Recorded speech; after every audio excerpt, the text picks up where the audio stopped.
processamento auditivo central é a capacidade do cérebro reconhecer adequadamente os sons que foram encaminhados pelos nossos ouvidos. Os nossos ouvidos, eles têm a função de captar as ondas sonoras que estão presentes no ambiente, amplificá-las e enviá-las para o cérebro. O cérebro vai fazer uma análise dessa informação auditiva. Vai analisar quanto à frequência, se é um som fino, se é um som grosso, quanto à duração, se é um som longo, se é um som curto, e quanto à intensidade, se é um som forte ou se é um som fraco. Através desses parâmetros acústicos, o cérebro vai reconhecer, por exemplo, um fonema. E aí sim, esse som ganha um significado. Então nós ouvimos com os ouvidos, mas nós escutamos com o nosso cérebro. E o que pode acontecer quando esse processamento auditivo central, ou seja, esse processamento do cérebro quanto à informação auditiva, não está funcionando adequadamente? Nós temos alguns sinais que eles aparecem desde a infância. Crianças que têm dificuldades na fala ou que têm trocas na fala, crianças que estão em processo de alfabetização e não conseguem ser alfabetizadas ou que têm muitas trocas de letras na escrita, principalmente de letras que são parecidas acusticamente, como um F e um V, um S e um Z, o X e o J, o P e o B, o T e o D,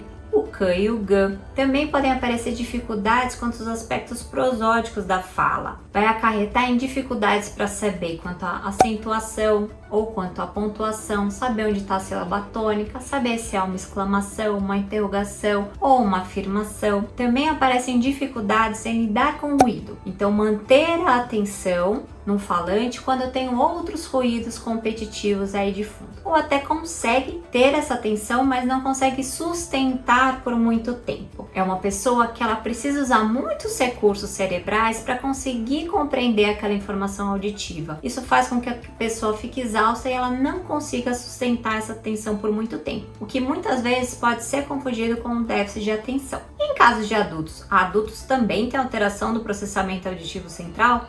Sim, as pessoas que não foram tratadas na infância podem levar essa alteração do processamento auditivo central para a fase adulta. E os adultos também aparece essa dificuldade em lidar com o ruído, então compreender quando tem outros sons competitivos, numa reunião, por exemplo, numa festa, num restaurante, tem dificuldades em aprender uma segunda língua, por exemplo, um inglês, um espanhol, um francês, dificuldades em lidar com sons distorcidos. Então, compreender com um telefone, numa televisão, num rádio, por exemplo, dificuldades em compreender letras de músicas, entre outros sinais que vai estar descrito aqui embaixo desse vídeo. E como que é realizada essa avaliação do processamento auditivo central? Essa avaliação é realizada dentro de um ambiente acusticamente controlado, com o auxílio de um audiômetro, no qual o paciente é submetido a uma bateria de testes validados para verificar como estão as habilidades auditivas centrais. Aqui na Somos Fonoaudiologia, nós realizamos essa avaliação em 3 etapas, sendo 2 sessões para avaliação, para que o paciente não fique cansado em ter que realizar todos os testes em uma única sessão, e mais uma 3ª sessão para a devolutiva do relatório. Nessa sessão, marcamos mais 1 hora para explicar de forma detalhada como foi a avaliação, quais foram os resultados e quais seriam aí os próximos passos. Para as crianças menores, também contamos com recursos super especiais para que elas fiquem mais motivadas em realizar a avaliação. Se você tiver alguma dúvida sobre a avaliação do processamento auditivo central, entre em contato conosco, teremos o maior prazer em atendê-los.